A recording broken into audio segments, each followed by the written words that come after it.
Alright guys, so now we're into the car. We're going to go ahead and begin removing the exhaust, disconnecting everything. That way when we decide to go ahead and lift up the engine, it's not being held down right here with the exhaust.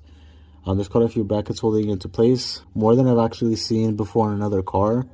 The M45 actually has a bracket right here connected to this bracket that goes to the transmission right there. And then there's the other bracket over there as well on the other side. In order to remove this bracket, you do need to remove this first right here. I already loosened everything up.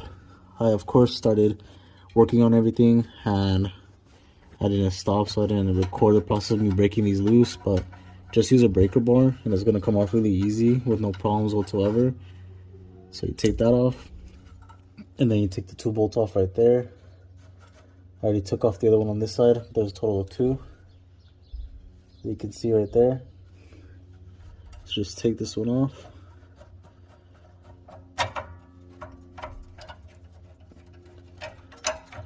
And then once you move the one on the other side right there as well, then it'll come off. So just take that off right there. And then now, once you remove the 2 bolts right here, holding in the white pipe to the header, that'll release this other bracket right here. So just take this off. You do actually have to push this up a little bit to get it loose. I might use my other hand, but just like that. And there you go. Just like that, it comes off. Now this will be loose right here. And then you can go ahead and disconnect the O2 sensor right here at the bottom as well. Or you can disconnect it from right here, whichever you prefer, in order to get it off of there. And then now you have the other side as well. I have a bolt on there.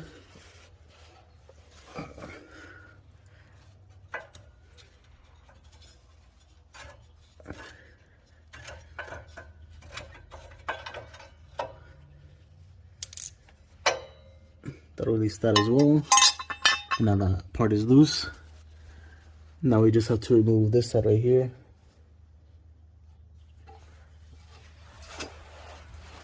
And for some reason it looks welded on there.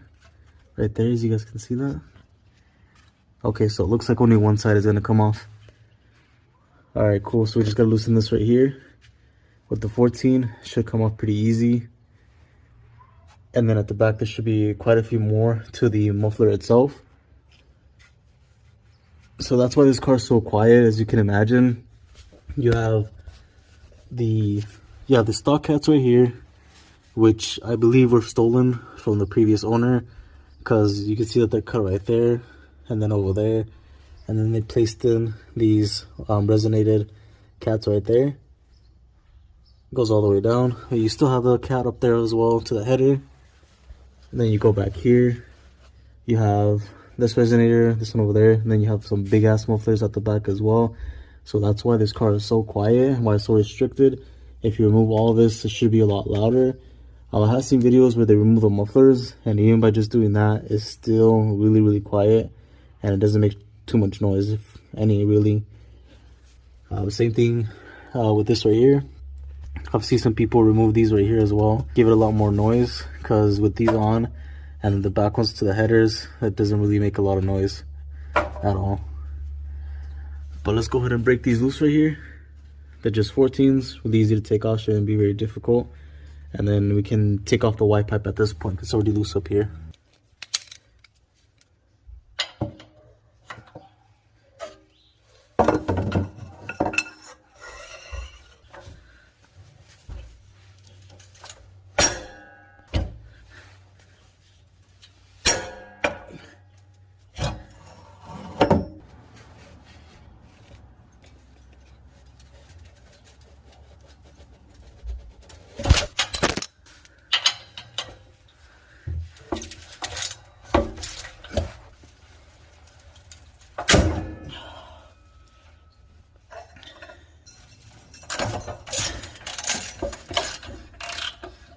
Alright, so I finally broke these loose.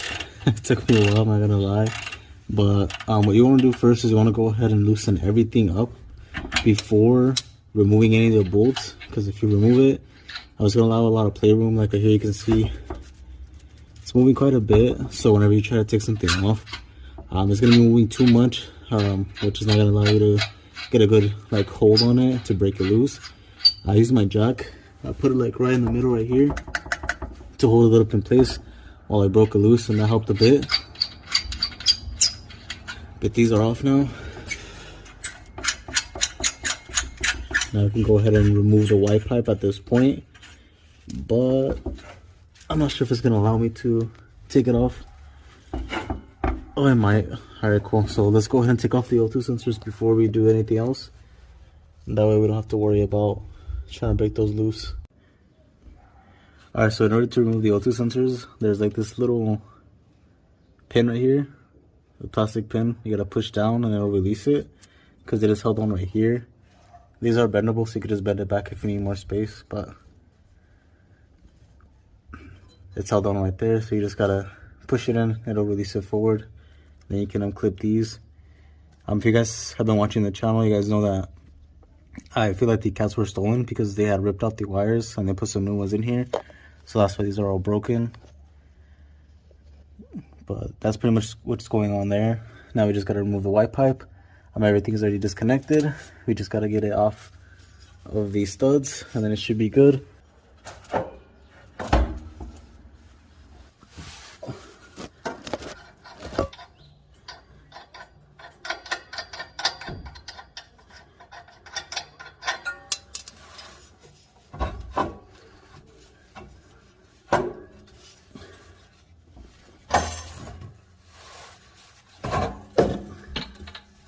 Alright, so after struggling with the white pipe right there, I forgot to actually remove it from this clip right here.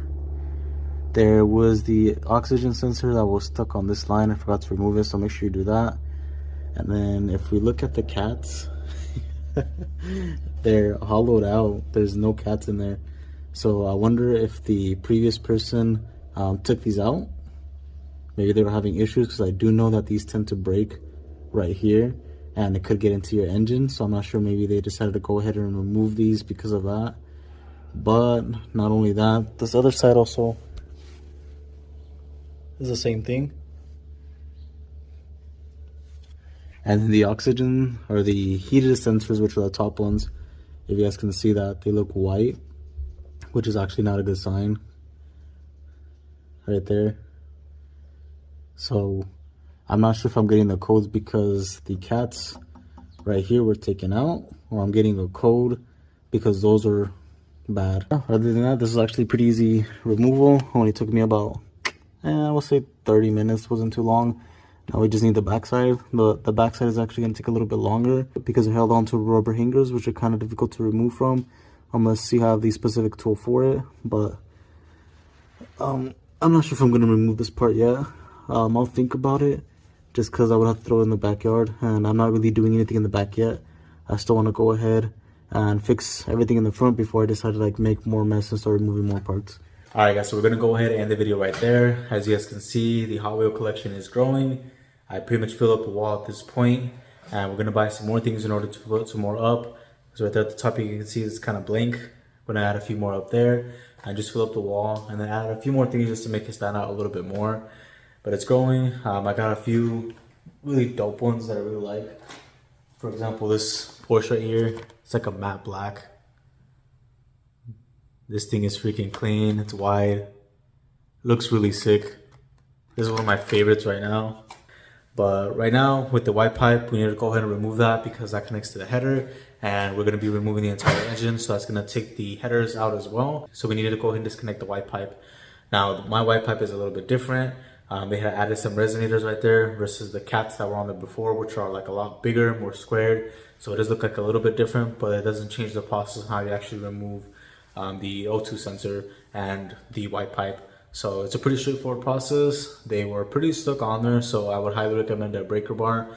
That's really gonna help you out in breaking the bolts loose. As you guys saw, the header was actually hollowed out, the bottom portion, where it has those cuts as well. I'm not sure exactly why that was done. I do know that there's an issue with the headers where over time they will start to like break down and actually go to the bottom or even get sucked into the engine, which is not good. It could damage the internal components of the engine. The material that is inside of the cats is actually worth a lot of money, and that's why a lot of people steal the cats. The next thing that we need to do is we need to go ahead and disconnect the transmission. That shouldn't take very long. There's just a few bolts that need to be removed, and then the whole engine will come out. I was kind of debating on removing the entire engine with the transmission, but I think I'm gonna lean towards just taking out the engine and then leaving the transmission in there, because I had no issues with it. It was shifting perfectly fine with no problems whatsoever. So I think I'm just gonna take out the engine, but I just need to purchase the engine stand along with the engine hoist. Once I get that, then I should be good to go ahead and pull the engine out within the next few videos. But there's still a lot more things I wanna do videos on, which is like the QX50. I haven't posted that yet. I'm making a video on that, just at the oil change. So there's like 2 videos coming on that already. I haven't been posting too much on the holidays just because I've been a little bit busy with family, but I am back. I want to start posting a lot more. So hopefully we can get this thing back and running very soon, because I want to get it out of the garage because it's just been sitting here for some time now. But a lot more videos to come. Thank you guys so much for watching. Make sure to like, subscribe, hit that bell notification, and I'll catch you guys in the next one.